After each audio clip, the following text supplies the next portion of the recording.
Et ça a été l'occasion aussi, je pense, de rendre un vibrant hommage au coach Aliou Cissé qui vient de nous quitter dans les conditions que vous savez. Comme on l'a dit, on a pris acte de la décision de l'autorité qu'on ne poursuive pas l'aventure avec lui. Mais il était important quand même de lui rendre hommage à ce stade-là. L'occasion ne s'était pas présentée. L'urgence aussi, c'était de se préparer pour les 2 matchs importants à venir.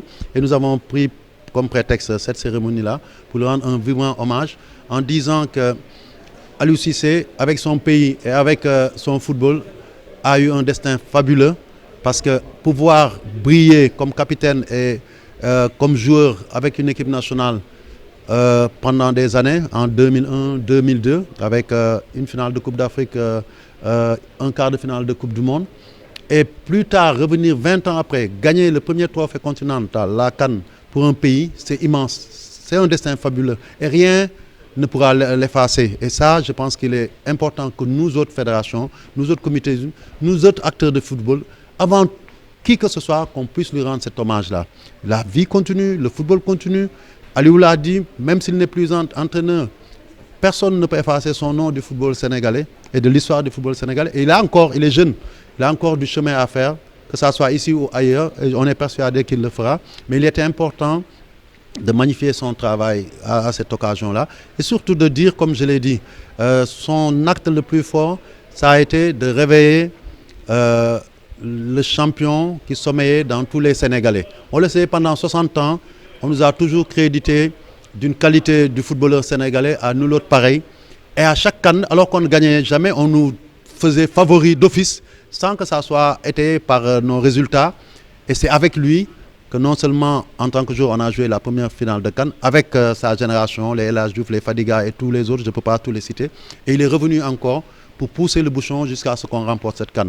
Et cette personne-là, je pense, a su déceler et pousser le Sénégalais dans ses derniers retranchements en termes de potentiel pour que nous tous, on prenne conscience que nous sommes un pays de champions. Et aujourd'hui, quand il a ouvert la voie avec son équipe, cette génération exceptionnelle aussi qu'il a su forger, unifier et pousser aussi dans ses derniers retranchements pour qu'il fasse le résultat, on a vu que derrière, c'est comme si c'était un fleuve dont, comment on dit, le barrage s'était brisé. Un flot de trophées est arrivé au Sénégal en une année, c'est exceptionnel. Et ça aussi, je pense qu'on le lui doit. Aujourd'hui, Aliou est parti, on dira simplement qu'il y a eu un Sénégal du football avant Aliou et qu'il y a maintenant un Sénégal du football après Aliou. Veillons-nous tous à ce que le Sénégal du football après Aliou soit aussi brillant, aussi vibrant que ce qu'il nous a légué. Voilà.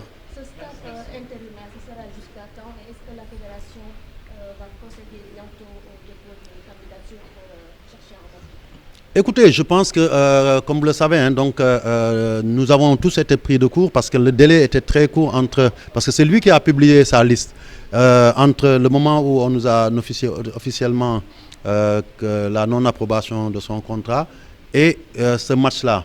Et donc, nous avons décidé, en tout cas au niveau du COMEX, lors de notre comité d'urgence, que l'urgence n'était pas à choisir un entraîneur tout de suite. On n'a même pas essayé, on a même refusé de réfléchir sur un choix d'entraîneur.